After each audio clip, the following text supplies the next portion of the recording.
The Ebsco database has a scientific section, which is a great resource for this pandemic project.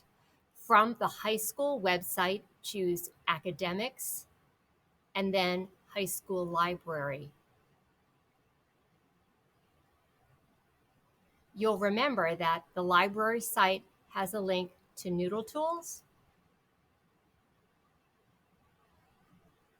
and you want to open up Noodle Tools and leave that open so you have a place to put all of the information that you're finding. So I've got Noodle Tools open. I'm going to go back and I'm going to open another tab with the high school library website so that I can do my research. So again, from Academics, Library,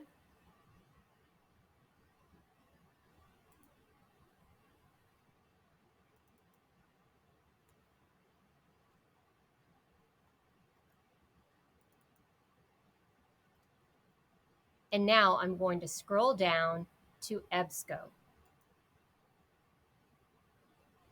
At the bottom of the page, you'll see the Science Reference Center. That's where we want to work today.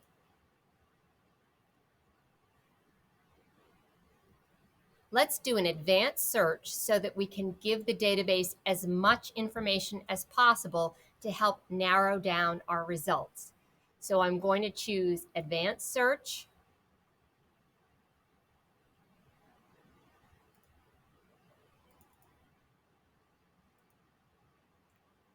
And then I want to click Full Text. I only want articles where I can read the whole article. So we're going to limit to full text, and we're going to put in 2 search terms that we think might help us narrow this down.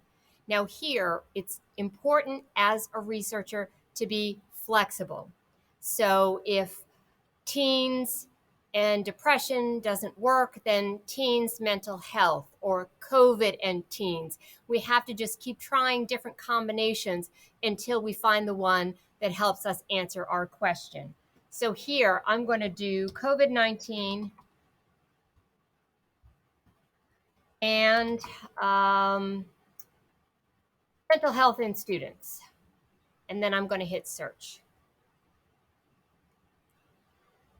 The Ebsco database has several features that help you figure out whether or not this is the right article for your topic.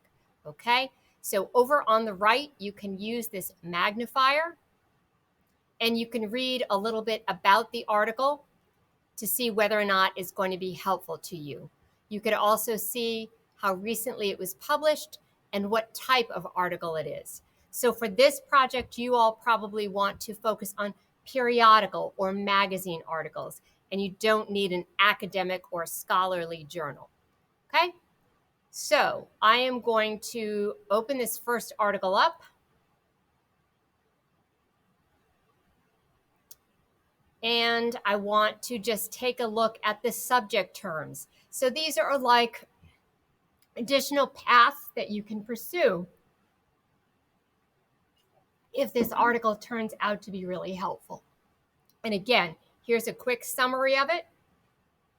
You could listen to it if you'd like. You could also change the font size and make it larger or smaller. The very first thing that I want to do is go over to the right and hit export. I want to send the citation for this article over to Noodle Tools. And you'll see that's at the bottom, direct export to Noodle Tools. So I'm going to do this and I'm going to hit save. So because I've already opened Noodle Tools, it's there ready to import my source, excuse me. And that's going to sit there for me until I'm ready to do something else with it.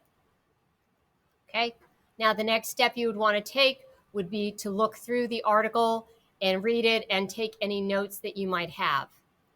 Here is a way to get a permanent link to the article by copying that, but you'll also have that in Noodle Tools. And over here again on the left is another way to get similar results, so related articles, to take you a little bit further down your research path. As always, if you have questions or need help with your research, please get in touch. Good luck.